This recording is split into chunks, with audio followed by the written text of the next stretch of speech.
friends and families, welcome to Free Baking Class by Elfin. இன்னைக்கு என்ன recipe பார்க்க போகிறோம் அப்படின்னா சாக்கோ காஃபி கேக் தான். இது ஒரு ரிச்சான டேஸ்ட்டில் அதே மாதிரி சிம்பிளான இன்க்ரீடியண்ட்டில் பர்ஃபெக்டாக செய்ய முடியும்.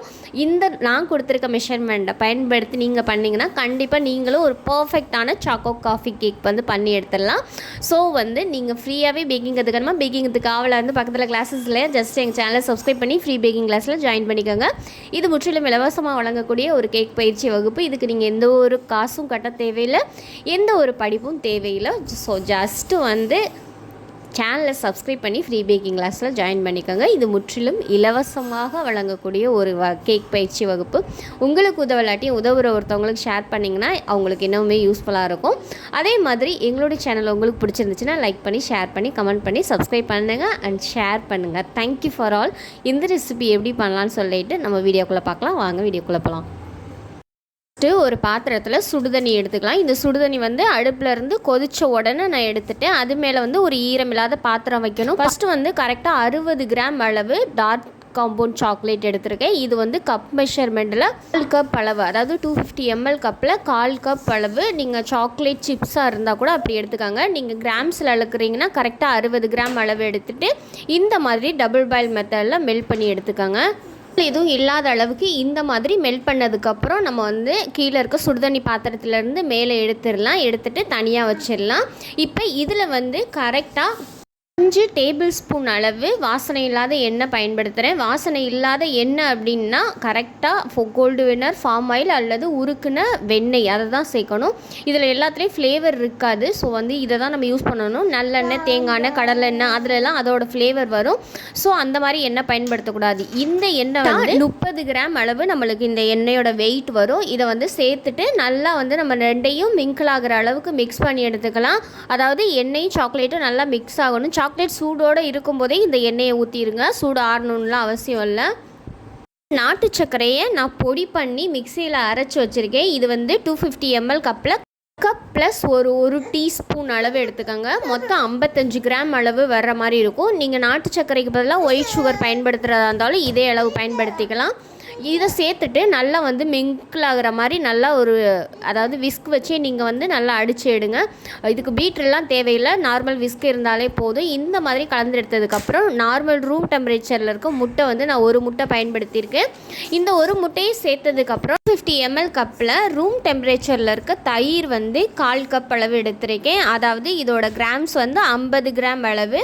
இது நான் கடையில் வாங்கின தயிர் தான் பயன்படுத்தியிருக்கேன். இது நீங்கள் வீட்டில் இருக்க தயிரை கூட பயன்படுத்தலாம், ஒன்றும் பிரச்சனை இல்லை. அதே மாதிரி இதை சேர்த்ததுக்கப்புறம் இது 3ஐயும் நல்லா கலந்து எடுத்துக்கோங்க. அந்த சக்கரை 1-2 கரையாமல் இருந்துச்சுன்னா இந்த முட்டையும் தயிரும் சேர்த்ததுக்கப்புறம் நல்லா கரைஞ்சிரும். ஸோ கரையிற அளவுக்கு வச்சு நல்லா கலந்து எடுத்துக்கலாம். இந்த மாதிரி ஓரளவுக்கு பேட்டர் ரெடியானதுக்கப்புறம் இதில் 250 ml கப்பில் 1/2 கப் அளவு மைதா எடுத்துக்கோங்க. அதாவது கரெக்டாக 60 கிராம் அளவு. அது கூடவே 1/2 டீஸ்பூன் அளவு பேக்கிங் பவுட்ரு சேர்த்துக்கோங்க. இது கூடவே 1/4 டீஸ்பூன் அளவு உப்பு சேர்த்துட்டு இதெல்லாம் லைட்டாக ஒன்றா மிக்ஸ் ஆகிற அளவுக்கு கலந்து விட்டுட்டு அதுக்கப்புறமா நம்ம அந்த பேட்டர் மேலே ஒரு சல்லடை வச்சுட்டு அதில் டேரெக்டாக நம்ம சளிச்சு எடுத்துக்கலாம். டேரெக்டாக கொட்டும்போது ஒரு சில நேரங்களில் பேக்கிங் பவுட்ரு கலக்காமல் இருக்கலான்னு ஒரு டவுட் இருக்கும்ல. அதனால் இந்த மாதிரி கலந்துட்டு நம்ம டேரெக்டாக பேட்டரில் சளிச்சு எடுத்துக்கலாம். இந்த மாதிரி சளிச்சு எடுத்ததுக்கப்புறம் விஸ்க் வச்சு நம்ம நல்லா கலந்து எடுத்துக்கலாம். கட்டிகள் எதுவும் இல்லாத அளவுக்கு நம்ம ஜென்டலாக கலந்து எடுத்துக்கலாம்.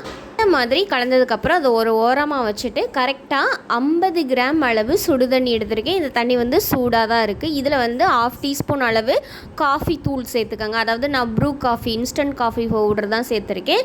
ப்ரூ காஃபி தூள் 1/2 டீஸ்பூன் அளவு சேர்த்துருக்கேன். இதை தண்ணியில் சேர்த்துட்டு நல்லா தண்ணியில் கலக்கிற மாதிரி கலந்துக்காங்க. நீங்கள் எம்எல், அதாவது மில்லி லிட்டரில் கணக்கு பண்ணுறீங்க அப்படின்னா 50 ml அளவு வரும். இதை நீங்கள் அந்த சூடோடு இருக்கும்போதே அந்த பேட்டரியில் நம்ம சேர்த்துடலாம். சேர்த்துட்டு விஸ்க் வச்சு கொஞ்சம் பொறுமையாக கலங்க. தண்ணி சேர்த்துருக்கனால டக்குன்னு தெரிக்கும். ஸோ லைட்டாக பொறுமையாக கலந்துட்டு எல்லா இடத்துலையும் தண்ணி ஸ்ப்ரெட் ஆனதுக்கப்புறம் நீங்கள் விஸ்க் வச்சு நல்லா கலந்து கொடுத்தீங்கன்னா ஒரு தண்ணியான பேட்டர் மாதிரி ரெடியாகி கிடைக்கும். ஸோ அது பார்க்கவே நல்ல ஒரு ஷைனியான கிளாஸியாக இருக்கும். ஸோ அந்த அளவு வர வரைக்கும் நம்ம லைட்டாக கலந்து எடுத்ததுக்கப்புறம் அது ஒரு ஓரமாக வச்சுட்டு நம்ம கப் கேக் ட்ரேயில் வந்து ஊற்றிக்கலாம். நான் வந்து மஃபின் ட்ரே தான் எடுத்திருக்கேன். இந்த ட்ரே இல்லாதவங்க normal use and throw tea cup இருக்குல்ல, அதில் வந்து கப் கேக் லைனர் வச்சு செட் பண்ணிக்கோங்க. நான் இதில் வந்து கப் கேக் லைனர் வந்து ஒரு 6 கப் கேக் வச்சுருக்கேன். 6 கப் கேக் தான் கரெக்டாக வரும். ஸோ வந்து 6 கப் கேக்லேயும் 3/4 பங்கு வர்ற மாதிரி நம்ம வந்து ஊற்றி எடுத்துக்கலாம். எல்லாத்துலேயும் 3/4 பங்கு வர்ற மாதிரி நம்ம ஊற்றி எடுத்ததுக்கப்புறம் இப்போ ஓடிஜியை 170 டிகிரியில் top and bottom rod on பண்ணிவிட்டு 10 நிமிஷம் ப்ரீ ஹீட் பண்ணியாச்சு. அதுக்குள்ளே வந்து நம்ம உள்ளே வச்சிடலாம். இந்த ட்ரேயை உள்ளே வச்சுட்டு 170 டிகிரியில் 25 நிமிஷம் அளவு, அந்த அளவுக்கு நீங்கள் வந்து டைமரை செட் பண்ணிக்கோங்க. Top and bottom rod on பண்ணிவிட்டு பேக் பண்ணுங்கள். கன்வெக்ஷன் மோடு வந்து ஆஃபில் இருக்க மாதிரி, அதாவது ஃபேனு அது வந்து ஆஃபில் இருக்க மாதிரி பார்த்துக்கோங்க. எப்படி பேக் பண்ணுறது, ஓடிஜியில் எப்படி பேக் பண்ணுறது அப்படின்னு சொல்லிட்டு கிளாஸஸ் வந்து அப்லோட் பண்ணியிருக்கோம். தேவைப்படுறவங்க செக் பண்ணி பாருங்கள். லிங்க் வந்து டிஸ்கிரிப்ஷனில் கொடுக்குறேன். குக்கரில் வந்து எப்படி பேக் பண்ணுறதுன்னு கிளாஸ் 2ல் அப்லோட் பண்ணியிருக்கோம். ஓடிஜியில் எப்படி பேக் பண்ணுறதுன்னு கிளாஸ் 3ல் அப்லோட் பண்ணியிருக்கோம். தேவைப்படுறவங்க செக் பண்ணி பார்த்துக்காங்க. இப்போ நம்மளுடைய கேக் வந்து நல்லா வேகட்டும். வேகிற அடுத்த டைமில் மறுபடியும் ஒரு பாத்திரத்தில் சுடுதண்ணி எடுத்துக்கோங்க. இது மேலே வந்து நான் ஒரு ஈரமில்லாத பவுலில் கரெக்டாக 80 கிராம் அளவு டார்க் காம்பவுண்ட் சாக்லேட் எடுத்திருக்கேன். இதை வந்து டபுள் பாயில் மெத்தடில் மெல்ட் பண்ணி எடுத்த மாதிரி கட்டிகள் எதுவும் இல்லாத அளவுக்கு நம்ம வந்து மெல்ட் பண்ணி எடுத்ததுக்கப்புறம் தனியாக கீழே எடுத்து வச்சிடலாம், தண்ணியிலேருந்து எடுத்து வச்சிடலாம். இப்போ நம்ம கப் கேக்கெல்லாம் ரெடி ஆயிடுச்சு. நல்லா சூடு ஆறுற வரைக்கும் நார்மல் ரூம் டெம்பரேச்சர்லேயே வெளியில் எடுத்து வச்சுருங்க. இப்போ வந்து கேக்ஸ் எல்லாம் நல்லாவே ஆறிடுச்சு. இப்போ வந்து நம்ம வந்து மெல்ட் பண்ணி வச்சுருக்க சாக்லேட்டை வந்து இதில் வந்து நம்ம சேர்த்துடலாம். இப்போ ஒவ்வொரு கேக்காக நான் வந்து அந்த ட்ரேலேருந்து நார்மல் ஒரு பிளேட்டுக்கு வந்து மாற்றி எடுத்துக்கிறேன். மெல்ட் பண்ணி வச்சுருக்கோம்ல சாக்லேட், அதில் வந்து ஒரு நார்மல் நம்ம வீட்டில் சாப்பிடுவோம்ல ஒரு ஸ்பூன் அதில் வந்து எடுத்திருக்கேன். அதை வந்து ஒரு கரெக்டாக எல்லாத்துலேயும் ஒரு டீஸ்பூன் அளவு வர்ற மாதிரி நம்ம எல்லாத்துலேயும் ஊற்றி எடுத்துக்கலாம். அதுக்கு மேலே நீங்கள் ஊற்றுனீங்கன்னா அந்த கேக்கை விட சாக்லேட் ஃப்ளேவர் தான் அதிகமாக இருக்கும். அந்த காஃபியோட ஃப்ளேவர் நம்மளுக்கு தெரியாது. ஸோ அதை ரிச்சாக காட்டுறதுக்காண்டி தான் இந்த நம்மளுடைய சாக்லேட்டை வந்து மெல்ட் பண்ணி சேர்க்குறோம். ஸோ வந்து கரெக்டாக ஒரு டீஸ்பூன் அளவு வர்ற அளவுக்கு எல்லாத்துலேயும் ப்ளேஸ் பண்ணி எடுத்துக்கலாம்.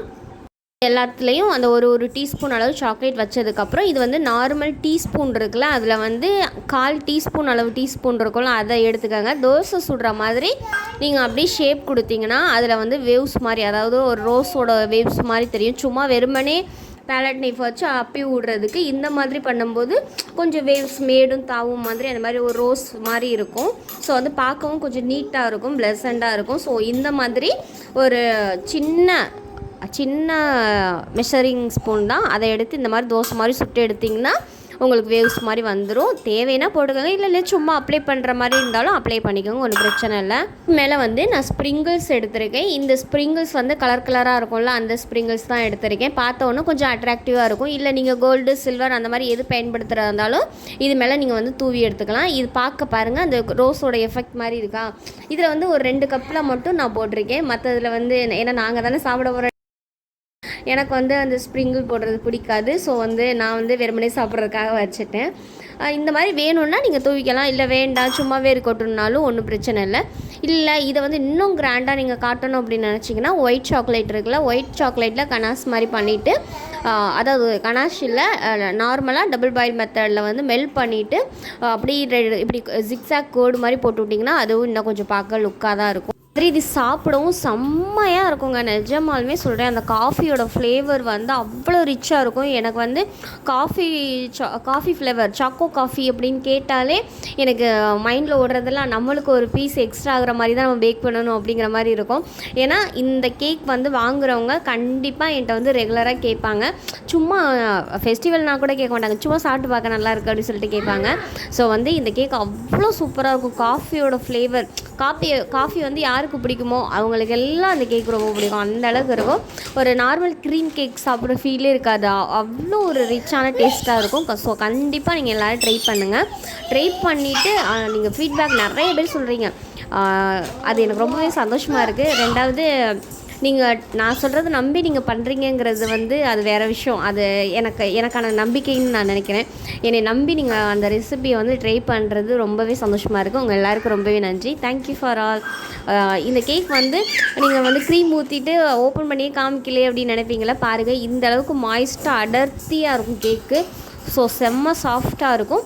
இன்னும் ரிச்சாக வேணும் அப்படின்னு நீங்கள் நினச்சிங்கன்னா அப்படி ரிச்சாக வேணும் அப்படின்னு சொல்லிட்டு நினைக்கிறவங்களுக்கு இந்த 30 கிராம் அளவு நம்ம ஆயில் சேர்த்துருக்கோம்ல, அந்த ஆயிலை நீங்கள் ஸ்கிப் பண்ணிடுங்க. ஸ்கிப் பண்ணிவிட்டு அதாவது அன்சால்டு பட்ரு வந்து 30 கிராம் அளவு எடுத்துகிட்டு அது சாக்லேட் கூட நீங்கள் வந்து நல்லா மிக்ஸ் பண்ணிவிட்டு அதுக்கப்புறம் பேட்டர் ரெடி பண்ணிங்கன்னா இன்னுமே ரிச்சாக இருக்கும். ஸோ வந்து இந்த மாதிரி மெத்தட்ஸும் இருக்குது. இது கோதுமை மாவில் பண்ண முடியுமான்னு கேட்டால் பண்ணலாம். பட் எக்ஸாக்டாக நம்ம இந்த டேஸ்ட் வருமாங்கிறது கொஞ்சம் லிட்டில் பிட் மாறும், லைட்டாக தான் மாறும். ஸோ டோட்டலி ரெசிபியே மாறுமான்னு கேட்டால் அப்படிலாம் மாறாது. ஸோ வந்து ட்ரை பண்ணி பாருங்கள், கண்டிப்பாக உங்களுக்கு பிடிக்கும். இவ்வளோ நாள் நீங்கள் கொடுத்த லெவன் சப்போர்ட்டுக்கு ரொம்பவே நன்றி. Thank you for all. எங்களுடைய சேனல் உங்களுக்கு பிடிச்சிருந்துச்சுன்னா லைக் பண்ணுங்கள், ஷேர் பண்ணுங்கள், கமெண்ட் பண்ணுங்கள், சப்ஸ்கிரைப் பண்ணுங்கள். பக்கத்தில் இருக்க பெல் ஐக்கானை கிளிக் பண்ணி ஃப்ரீ பேக்கிங் கிளாஸில் ஜாயின் பண்ணிக்கோங்க. Thank you for all.